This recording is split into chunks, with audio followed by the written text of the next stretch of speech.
ยั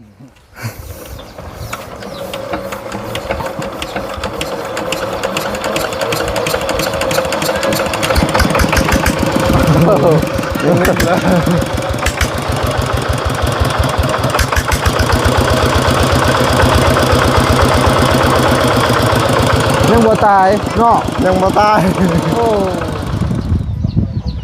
เอาพี่น้องเอ้ยเปิดภาพมากาบพรก็ได้มาอยู่ที่เรือนของพ่อลูกห้าแม่ลูกห้านะพี่น้องซึ่งสำหรับคลิปนี้กันนี่แหละนะพี่น้องจากที่บพรไปในหลายๆคลิปเรื่องการซ่อมรถอีแตนของเพิ่นเนาะสบายดีอ้ายทางสร้างเพิ่นฮักกะว่างเนาะโอ้เพิ่นฮักกะว่างคืออันดับแรกสิเปลี่ยนน้ำมันเครื่องก็น้ำมันเครื่องแต่หม้อน้ำนี่ใช้น้ำเลยบ่ใช้น้ำโอ้ปกติมันต้องมีน้ำยาหล่อลื่นน้ำยาหม้อน้ำโดยตรงเนาะมันจังบ่เข้าขี้เมียงลิ้นบ่ได้มีเลยบ่ฮะออกไปอ๋อออกแล้วอันนี้คือเติมน้ำมันเครื่องก่อนพี่น้องเอ้ยตัดผมแล้วบ่เจ้าตัดแล้วสิใส่น้ำบ่นี่สิลองติดเครื่องเบิ่งน้ำมันเดมีบ่ใส่เรียบร้อยแล้วจักลิตรน้ำมันลิตรเดียวเต็มถังนี่บ่เกิน 3-4 ลิตร5 ลิตรฮอดบ่8 ลิตรและคันเต็มถังตัวนี้เห็นได้โอ้หลายเติบเนาะยังแน่สร้างขาดตอนนี้บ่ได้ยังแน่มาทานดีไทยก็มีแล้วหามื้อนี้เห็นยันบ่แล้วบ่ยันบ่แล้วอื่นพุ่นแล้วอ๋อมื้ออื่นมาอัปเดตใหม่หม้อน้ำบ่ได้หัวบ่แม่จ้าอยากให้ใส่หม้อเขาเอิ้นหยังน้ำยาหล่อเย็นน้ำยาหล่อเย็นเนาะอันนี้มันเข้าขี้เมียงหรือว่าโซทิ่มแล้วมันเก่าแล้วถ้ามันใหม่จะไปใส่ได้เนาะ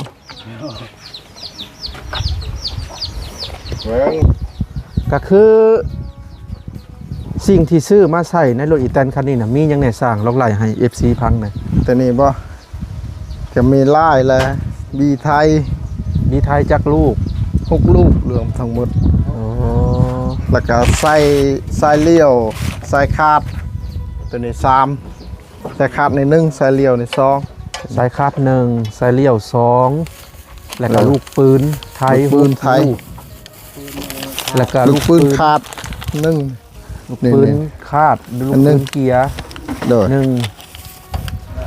แล้วก็ตัวใดอีกบัดแล้วก็ยังตัวนี้อีกยังบ่ได้ซื้อมานี่สลักก็มีตัวนี้จอกมันก็ขาดนำนี่ต้องได้ตัดเดตใหม่อีกเนาะตัวปรับแน่นี่มีแต่ว่าตัวได้ขาดกับเติมให้เพิ่นตัวนี้แน่อันนี้ก็มีคายบ่เฉพาะตัวนี้มีโอ้ต้องเฮาชื่อแล้วมาต่อเอาเองโดยเอาเนาะสิลองติดเบิ่งเลยบ่ครับลองมึงดูบัดลองมึงดูบ่ได้ติดมาฮอดแล้วบ่ปีนึง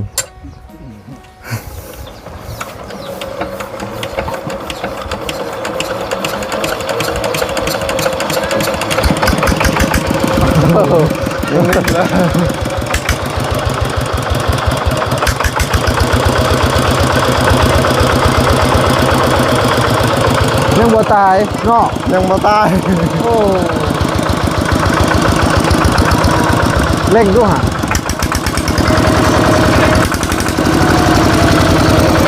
ยังนิ่มอยู่เนาะ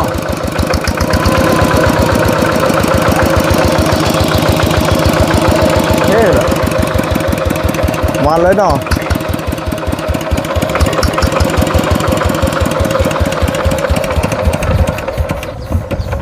จักนี่ยังโอเคอยู่ได้ยังโอเคอยู่เคยช่อมมาแล้วบ่ยังซ่อมเล็กๆน้อยๆแล้วเนาะบ่ได้เคยผ่าจักเลยเคยยังบ่เคยผ่าแต่ว่าซ่อมแต่ของทางนอกมันนี่เนาะโดย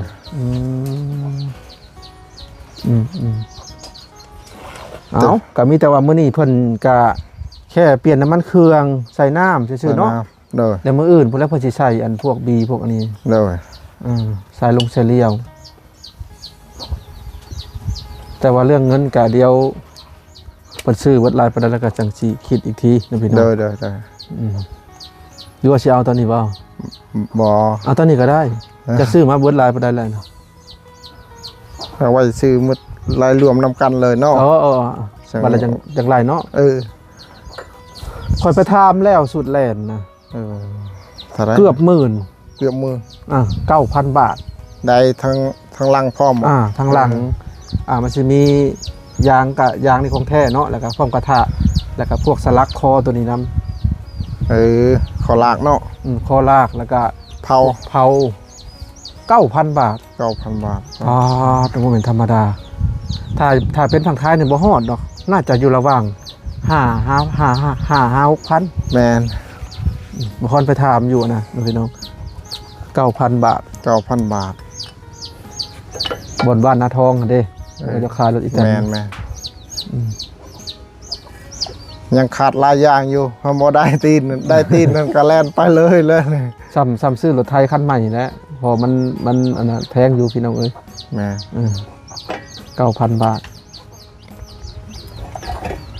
มีแต่อันนี้สุดไทยหน้าซื่อๆเนาะ สุดท้ายหน้าเนี่ยได้แล้ว ก็ซ้ำว่าบ่มีรถแล้วเนาะ แม่ ใส่ไทยหน้าซื่อ แกพื้นเตายังบ่ได้ ๆอันนี้เก่าแห้งเลยเนาะ เก่าแห้งแล้วรถหลายปีแล้ว แต่ว่าเสียงโอเคอยู่ยังได้ โอเคอยู่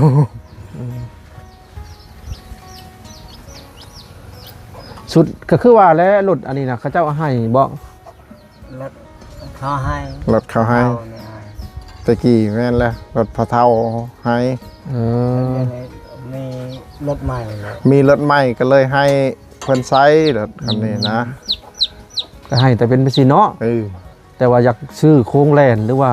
สุดแลนก็ต้องมีเงิน 9,000 บาท แม่ จังซีนะ 9,000 บาท10,000พุ่นแหละเพื่อทวกได้เนาะ แม่ พวกยังเฮ็ดเฮือนมัน แม่น ทางแสลวอีก ตัวนั้นอีกพี่น้อง ตอนนั้นนี่ เป็นหมื่นๆนะไม้2เส้นเฮ็ดคัดซีมันก็ตกสร้างข้าวซอยเฮ็ดนั่นที่นี่ แม่นนะ อันนี้เฉพาะหัวนะ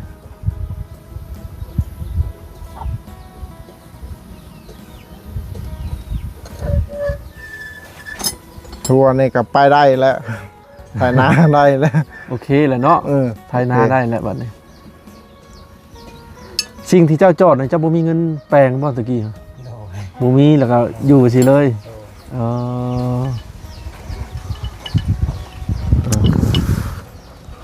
กะจังใดกะ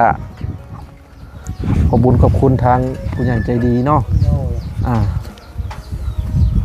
ขอบคุญขอบคุณเพิ่นซอย โดยขอบคุณหลาย อ่า ๆก็ดีใจนำนะ ดีใจหลาย ดีใจหลาย เจ้าไปแปลงเองบ่ได้แล้วเนาะ บ่ได้แล้ว เงินขายถ่านก็พอได้ไปซื้อข้าวโลกิน แม่นแล้ว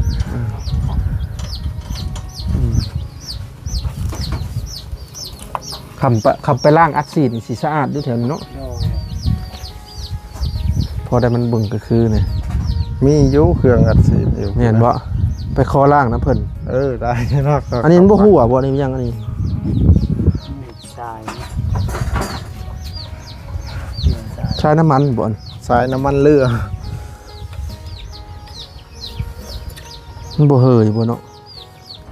ว่ามีแต่น้ำมันตัวนี้แหละมันขึ้นไป ขึ้นไปก็มันกลับทางคือเก้า อืม มือนั่นแหละจังสิชื่อ มัน มา ซุบใช้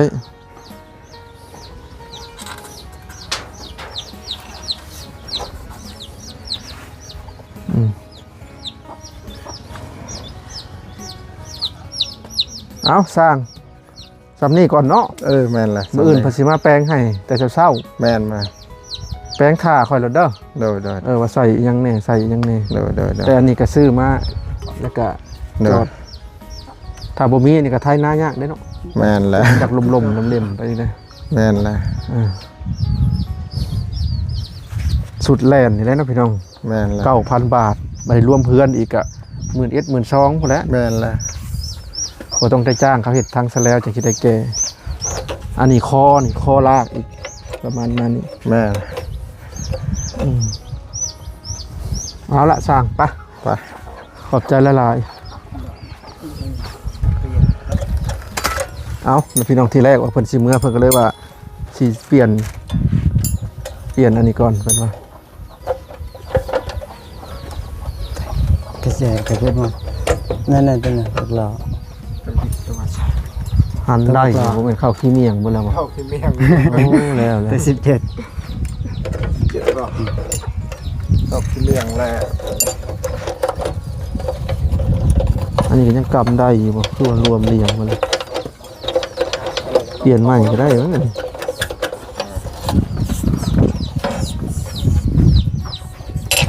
ออกบ่หรอก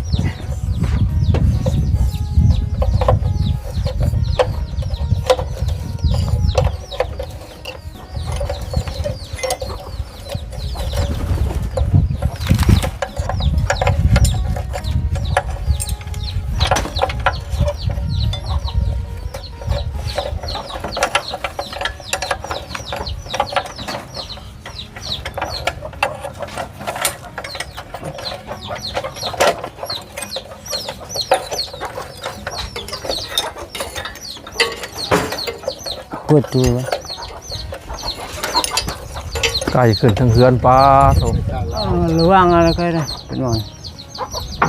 ถือจาก็เลยกล้วยป่วยฮะ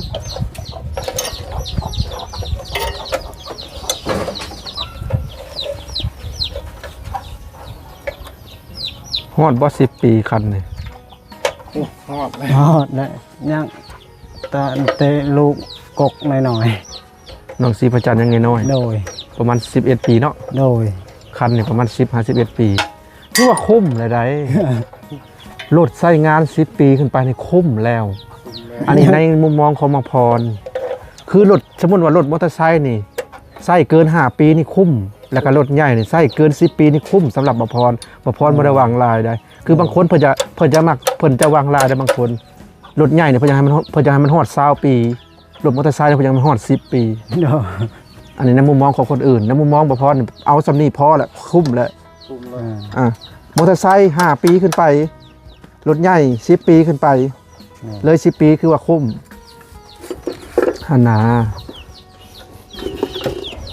คือโทรศัพท์สมมติว่าโทรศัพท์นี่2 ปีขึ้นไปคุ้ม2 ปี3 ปีเฮือนสมมติสร้างเฮือนหลังใหม่ปุ๊บใช้งานประมาณ10 กว่าปี15 ปีหรือ20 ปีก็คุ้มเฮือนถือว่าคุ้มแหละพี่น้องเอ้ยบางคนเพิ่นก็อยากให้ใหญ่จัก50 ปี100 ปีก็ว่ากันไป บ่ได้นะ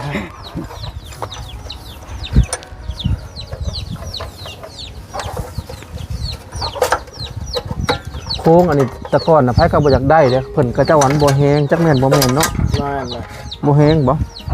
จะแห้งคือกันเลย มันทำบ่ หน้ามันเบ้าพร้อม แม่นหลายๆคนเพิ่นเคยอันนิยมโค้งอันรถช่องเกียร์เด้ นั่นแม่ง หันนักได้ตัวหนามันนัก นักเลย อันนี้มันเบา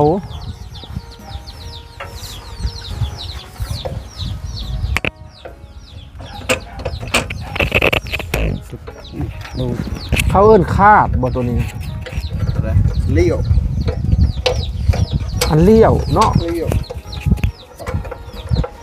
นี่ตัวนี้คาดเนาะ ตอนนั้นครับ ดูดมันออก อย่างแบบนี้ไม่เหี โด ย ยมันไปดูดกับเหล็ก แม่เล็กได้ไหม เอา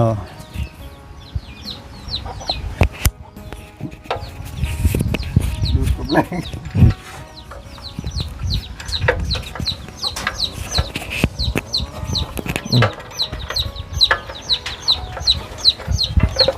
สิได้ไทยนาแล้วเนาะอ้ายเนาะ โดย ไทยให้ได้มื้ออื่น นี่อันนี้ ให้ที่ชื่อนี่เลย โดย มื้ออื่นจ่ายเงินแล้วก็ ชื่อ ให้ วาน เลย กาอยู่นี่ ซื้อวันกล้าเลย โดย เออ น้อง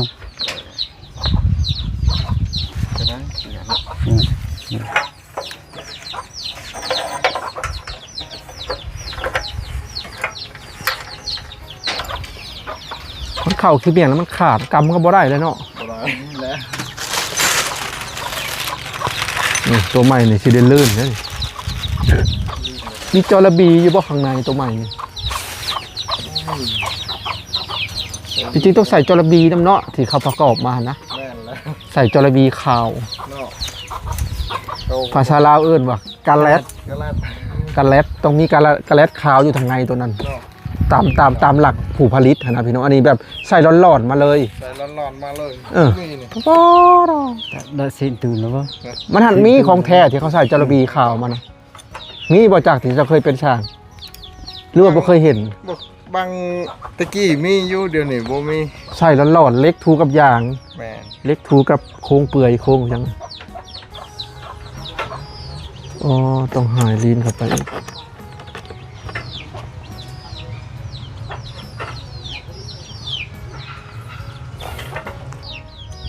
รวมๆพี่น้องเอ้ยอ๋อจริงๆต้องเห็ดเนิดๆมีจระบีขาวๆทางในเนี่ยจะดี เอ้าของจีนบ่หรือของไทยของ จี ไทย น เนาะ ได้จีนเนาะโดยไทย มีตัวหนังสือไทย มีตัว ไทย ไทยอยู่ ไทย ยันกองกอบเนาะ แม่นนะ เซินหลีกุนจักร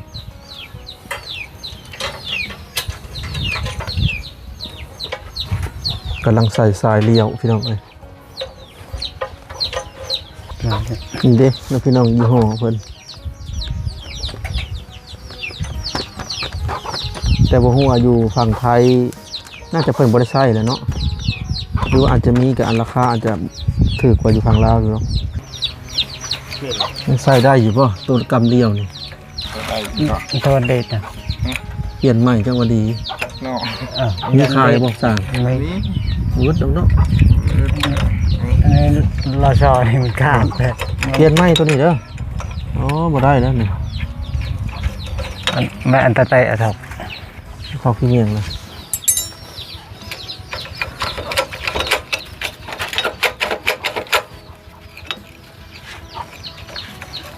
กันตะไม้นี่แต่ท็อก มีค่าอยู่แต่ไม่มืออื่นเพิ่นละแต่ มืออื่นจะเปลี่ยนจะใส่ใหม่ มันอันพญาเทพ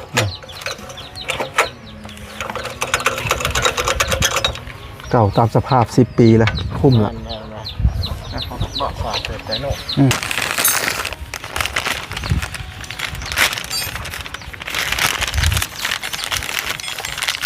คูเมอร์นี่เขาฮิตรถแต่งซิ่งได้ช่างเลย แม่ เจ้าจะเป็นมอแต่ง แบบไร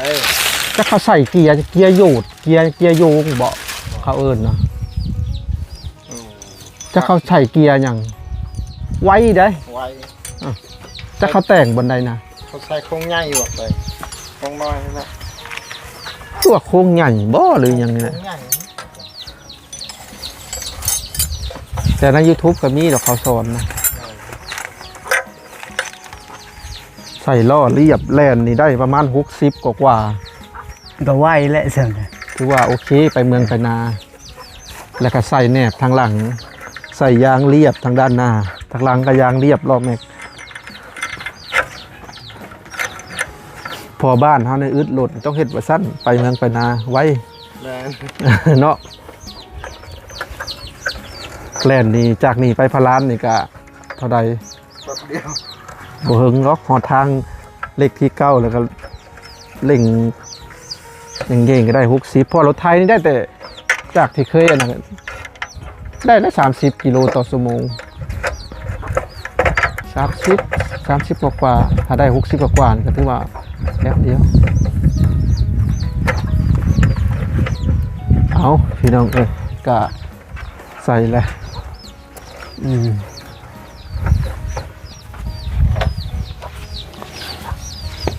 อย่างตัวสภาพเนาะ อัปเดต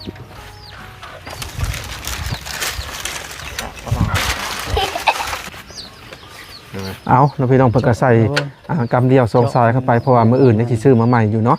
ก็คือมื้ออื่นสิซื้อตัวนี้มาเนาะพี่น้องตัวนี้คู่หนึงตัวนี้ผมมันเข้าคืออย่างกำเดียวยากแต่ก็ตัวได้อีกสั่ง ตัวนี้อีก สลัก สลัก ตัวได้อีกบัดนี้ อันนี้บ่ บทตัวนี้แน่ตัวนี้แน่ยังลายยาว เออ นี่ต้องได้ตัดจอดมามันคือมุดตัวนี้ครับ มันแพง แพงอีกเนาะเอามันจะตัดต่อเอาอันนี้ก็ซื้อ ซื้อ อันนี้ก็ซื้อ เดี๋ยว มื้ออื่นสิมาอัปเดตใหม่พี่น้องเอ้ย มื้อนี้ก็จบเพียงสำนี้ก่อนนะพี่น้องทั้งสร้างเพิ่นก็ได้ใส่ทรายเลี้ยว2ทรายแล้วเพิ่นก็หยุดก่อนเนาะเพราะว่ามื้ออื่นต้องซื้อแนวกำเลี้ยวมาอีกแล้วก็ซื้อพวกอุปกรณ์มาอีกเนาะก็สรุปแล้วมื้ออื่นบ่พรจะมาอัปเดตใหม่สำหรับรถอีแตนอ้ายลำพันธ์ โดย เนาะกาเงินที่ซ่อมรถอีแตนนี่ก็เป็นเงินทางอ้ายใหญ่ใจดีทางประเทศไทยเด้อ โดย อยากให้เจ้าภาคขอบคุญขอบคุณเพิ่นแน่ที่เพิ่น คุณหลายๆเลย ซอยเจ้า ซอย อ่า ซ้อมรถ อ่า ดีใจเลย ดีใจบ่ โดย อืม ขอบคุณหลาย ถ้าว่าเพิ่นบ่ซอยนี่บ่มีปัญญาแปลงได้เนาะ ๆโดย พอเงินขายทานนี่ก็บ่ได้จะซื้อข้าวโลกิน ก็ซื้อเกลือกันเนี่ยบ่ได้ นั่นแหละ แต่ว่าบางอย่างนี่ก็ลองติดมันก็ยังเสียงว่องๆอยู่เนาะ โดย มีแต่ไปอัดซีดใหม่แล้วก็ตกแต่งนั่นนี่สุดแล่นนะประพรไปทามข้าวๆแต่ว่าทามซื่อๆดอก โดย 9,000 บาทล้อหน้าซองล้อหลังซองพร้อมเผาแล้วก็พร้อมคอแก่ 9,000 บาทถ้าว่าสิให้มีชุดแล่นแล้วต้องใส่งบเท่าไหร่ต้องใส่งบมีอยู่ประมาณ 11,000 12,000 โดย 53,000ถ้าว่าเพราะว่าเฮือนมันเด่นเนาะเฮือนนี่คัดซีภาษาลาวเอิ้นว่าทวกรถ ทุกรถ แต่ว่ามันบ่แม่นภาษาลาวทั้งเบิดดอกอันนี้คือภาษาบ้านพอเอิ้นว่าพวกรถใส่ไม้ซองเส้นใหญ่ๆแล้วก็เฮ็ดเป็นคัดซีนั่นนี่ก็ต้องใส่งบอยู่ตัวนี้ ระดับถ้าว่าสิชุดแล่นเลยระดับ 12,000 13,000เขาบอกว่าถ้าจะมีไม้เองก็สิอยู่ระหว่างประมาณนี้เนาะ โดย บ้านเจ้าก็ใส่ไม้หยังส่วนหลายเฮ็ดคัดซีรถนี่ ก็ใส่สลายไม้เข่งก็มีไม้อันนี้ก็ใส่ ไม้เค็ง ไม้เข่ง บ้านเจ้าใส่ไม้เค็งกับไม้หยัง ไม่ชาติ สาดนี่เขาก็ ซองไม้นี่บ่เขานิยมบ้านบ่พอน่ะใส่ไม้ซาดน่าจะบ่มีไม้เค็งไม้เค็งนี่มันจะแข็งจะเหนียวนี่เนาะ แม่ ไม้ซาดนี่จะเหนียวแต่อ่อนเนาะ เอาแต่มันบ่ฮักคือกันนะมันสาด เหนียวคือกันต้องใส่อยู่2เส้นและกาพวกทางมันอีก ตั้งพวกไม้ลายนะ หลายเติบแล้วก็พวกเล็กบ่ลองอีกจ้างสร้างเฮ็ดอีกต้องใส่งบอยู่ประมาณ โดย 10,000กว่าๆอันนี้คือว่าตรงนี้เนาะพี่น้องแต่ก็ยังบ่ทันมีดอกสำนีเพิ่นซอยก็ถือว่าขอบคุณหลายๆเนาะ ขอบ เนาะ คุณหลาย มื้ออื่นก็มีแต่สิสรุปเงินอีกครั้งให้ทั้งสร้างไปซื้อมาครบก่อนหลายๆอย่างอยู่เนาะเอาละอ้ายลำพันธ์สำหรับคลิปนี้ขอจะขอตัวลำลาเด้อเดี๋ยวมื้ออื่นหรือว่าอีพีหน้าพอกันใหม่เนาะ ๆโดย ไปก่อน สวัสดี สบายดี